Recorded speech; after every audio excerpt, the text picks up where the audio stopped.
Assalamualaikum warahmatullahi wabarakatuh. Inilah bentuk-bentuk azab kubur.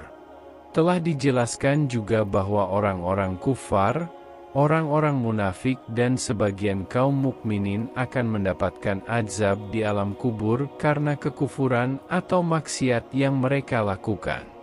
Perkara azab di alam kubur juga termasuk perkara gaib yang seseorang tidak boleh berbicara kecuali berlandaskan pada dalil Al-Quran dan As-Sunnah yang syahih. Berikut ini beberapa bentuk azab kubur yang disebutkan dalam Al-Quran dan hadits-hadits yang syahih. 1. Dibukakan pintu neraka ketika di alam kubur, sehingga bisa merasakan panas dan gejolaknya api neraka. 2. Disempitkan kuburnya. 3. Tersiksa dengan kabar buruk yang disampaikan malaikat kepadanya. 4. Ditemani oleh amal buruknya yang berupa sosok yang menyeramkan, berpakaian lusuh dan berbau busuk.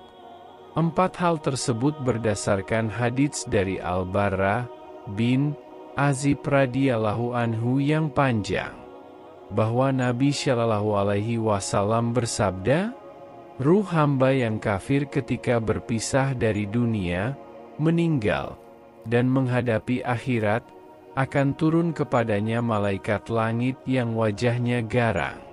Malaikat tersebut membawa kafan yang berwarna hitam.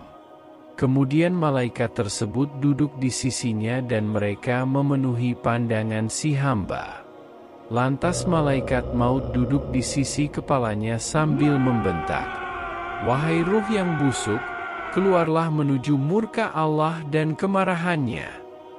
Nabi melanjutkan, lalu jasadnya tercabik-cabik, ketika proses ruh dikeluarkan, dan malaikat tersebut mencabut ruhnya seperti garpu tanah. Banyak yang mencabik-cabik kain wol basah. Ketika sang malaikat mencabut ruh, ia tidak melepaskan sedikit pun ruh tersebut dari tangannya, walau sekejap mata pun, hingga ia selesai mencabutnya. Lalu ruhnya dimasukkan ke dalam kain hitam kelam tersebut dan pergi dengan bau busuk, yang paling menyengat di muka bumi. Malaikat tersebut pun membawa naik ruh itu ke langit. Dan tidaklah mereka melewati sekawanan malaikat lain kecuali mereka bertanya-tanya, 'Siapa ruh yang busuk ini?' Para malaikat yang membawanya menjawab, 'Ini adalah ruh si Fulan bin Fulan.' Mereka sebut dengan nama terbaik yang digunakan oleh orang-orang untuk menyebutnya ketika di dunia. Begitulah terus hingga mereka sampai ke penghujung langit dunia dan mereka meminta untuk dibukakan, namun tidak dibukakan. Kemudian Rasulullah Shallallahu Alaihi Wasallam membaca ayat yang artinya, tidak akan dibukakan bagi mereka pintu langit, dan tidaklah mereka masuk surga, hingga unta masuk lubang jarum. Quran Surat Al-A'raf 40. Lantas Allah Azza wa Jalla lalu berfirman, catatlah catatannya dalam sijin di bumi yang paling rendah. Seketika itu ruhnya dilempar sejauh-jauhnya ke bawah. Kemudian Nabi membaca ayat yang artinya, siapa yang menyekutukan Allah, maka seolah-olah dia jatuh dari atas langit lantas burung menyambarnya, atau sebagaimana diterbangkan angin di tempat jauh. Quran Surat Al-Hajj 31. Hingga ruhnya kembali ke dalam jasadnya. Kedua malaikat lalu mendatanginya dan mendudukannya. Mereka berdua bertanya, 'Siapa Rab mu?' Si mayit menjawab, 'Hah, saya tidak tahu.' Kedua malaikat bertanya lagi, 'Apa agamamu?' Si mayit menjawab, 'Hah, saya tidak tahu.' Kedua malaikat bertanya lagi, 'Bagaimana tentang mengenai laki-laki ini yang diutus untuk kalian?' Si mayit menjawab, 'Hah, saya tidak tahu.' Lalu terdengar seruan dari Langit yang berkata, "Ia telah dusta. Perlihatkan neraka kepadanya." Maka malaikat pun membuka pintu neraka untuknya, dan ia merasakan pun panas dan gejolaknya api neraka.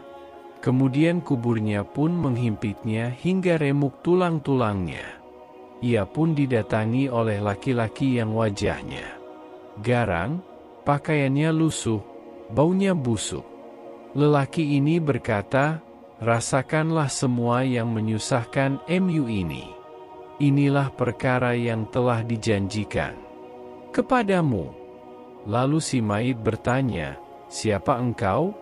"Wajahmu sangat menyeramkan dan membawa keburukan." Sosok laki-laki tadi menjawab, "Aku adalah amalanmu yang buruk." Lalu si mayit berkata, "Ya Rab, jangan tegakkan hari kiamat." Disebabkan kesalahan-kesalahan mereka, mereka ditenggelamkan lalu dimasukkan ke dalam neraka, maka mereka tidak mendapat penolong selain Allah. Syekh Shalih bin Fauzan al-Fauzan hafizahullah menjelaskan tentang ayat ini. Fir'aun mendapatkan hukuman, yaitu Allah tenggelamkan ia dan kaumnya di laut. Kemudian setelah itu, Allah masukkan mereka ke dalam neraka. Sebagaimana firman Allah, beliau membawakan ayat di atas. Maka, hukuman berupa neraka ini terjadi di alam barzah. 5. Disiksa dengan palu dari besi yang bisa menghancurkan gunung. Sebagaimana dalam riwayat dari Jarir bin Abdillah radhiyallahu anhu, Nabi Shallallahu alaihi wasallam bersabda, "Dijadikan baginya sesosok yang buta dan bisu. Di tangannya ia memegang alat pemukul dari besi yang jika digunakan untuk memukul gunung maka gunung tersebut akan menjadi debu. Maka alat tadi pun digunakan untuk memukul sang mayit dengan pukulan yang keras. Ketika dipukulkan terdengar suara jeritannya dari timur hingga barat, kecuali oleh jin dan manusia. Lalu ia pun menjadi debu. Kemudian setelah itu dikembalikan lagi ruh tersebut seperti bentuknya semula. 6. Dipukul wajah dan punggungnya oleh para malaikat sebagaimana dalam firman Allah Ta'ala.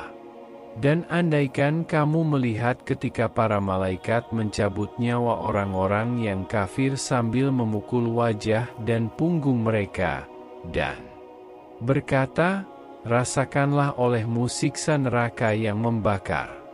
Azab Allah yang demikian dahsyat itu disebabkan oleh perbuatan tangan kalian sendiri. Dan sesungguhnya Allah sama sekali tidak menzalimi masing-masing dari hamba-hambanya. Ayat ini bicara tentang azab kubur. Syekh Khalid Al-Mushli hafizahullah menjelaskan ayat ini, beliau mengatakan, Allah Azza wa Jalla menyebutkan keadaan mereka yang mendapatkan azab ketika dicabut ruh mereka. Kemudian setelah itu Allah Ta'ala berfirman, yang artinya, rasakanlah olehmu siksa neraka yang membakar. Setelah itu Allah menyebutkan tentang azab yang membakar, yaitu azab neraka. Semoga Allah Ta'ala memberikan keselamatan kepada kita dari semua itu. Apakah dirasakan oleh jasad atau ruh? Para ulama berselisih pendapat mengenai apakah nikmat dan azab kubur dirasakan manusia oleh ruhnya atau jasadnya, ataukah keduanya sekaligus? Syekhul Islam Ibnu Taimiyah rahimahullah menjelaskan, azab dan nikmat kubur bisa terjadi pada ruh dan badan sekaligus. Ini adalah kesepakatan ulama Ahlus Sunnah wal Jamaah. Terkadang ruh diberi nikmat dan diazab dalam keadaan terpisah dari badan. Namun terkadang dalam keadaan tersambung dengan badannya, sehingga nikmat dan azab dirasakan keduanya. Dalam keadaan ini ruh dan badan merasakan yang sama seperti dirasakan ruh ketika bersendirian dari badan.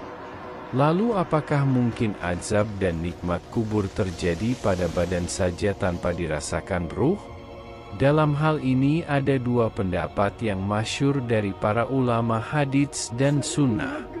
Dan ada juga pendapat-pendapat yang syadz, nyeleneh, yang tidak dikatakan oleh para ulama ahlus sunnah dan ulama hadits.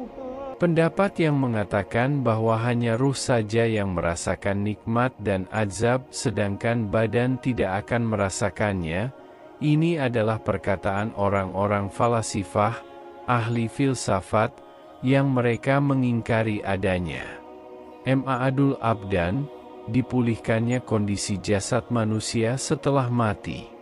Mereka adalah orang-orang yang kufur berdasarkan kesepakatan ulama kaum muslimin. Syaikh Muhammad bin Shalih Al-Utsaimin rahimahullah menjelaskan, asalnya yang merasakan adalah ruh. Karena hukum-hukum yang terjadi setelah kematian itu untuk ruh. Sedangkan jasad ketika itu sudah mati. Maka kita ketahui jasad mayat tidak memerlukan life support setelah ia meninggal, ia tidak perlu makan dan tidak perlu minum. Bahkan jasad tersebut akan dimakan belatung. Sehingga asalnya yang merasakan ini adalah ruh.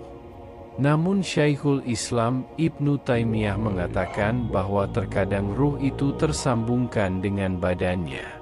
Sehingga azab dan nikmat kubur dirasakan oleh keduanya. Dengan demikian para ulama mengatakan bahwa terkadang ruh tersambungkan dengan jasadnya. Sehingga azab kubur dirasakan oleh ruh dan badannya juga. Dan nampaknya ini juga dikuatkan oleh hadits yang Nabi Shallallahu Alaihi Wasallam bersabda di dalamnya. Sesungguhnya kuburan bagi orang kafir akan disempitkan sehingga meremukkan tulang-tulangnya.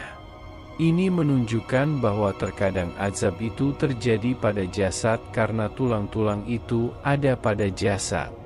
Selanjutnya, apakah mayit bisa merasakan orang yang berziarah? Pertanyaan: apakah mayit bisa merasakan orang yang berziarah ke kuburannya? Lalu apakah wajib berdiri di depan kuburan orang tersebut jika berziarah ataukah cukup dengan masuk ke areal pemakaman? Mohon beri kami penjelasan, semoga Allah menambah ilmu Anda. Syekh Abdul Aziz bin Baz rahimahullah menjawab, mengenai apakah mayit bisa merasakan orang yang berziarah, Allah yang lebih mengetahui. Memang sebagian ulama salaf memiliki pendapat demikian, namun menurut pengamatan saya tidak ada dalil yang tegas menunjukkan hal tersebut.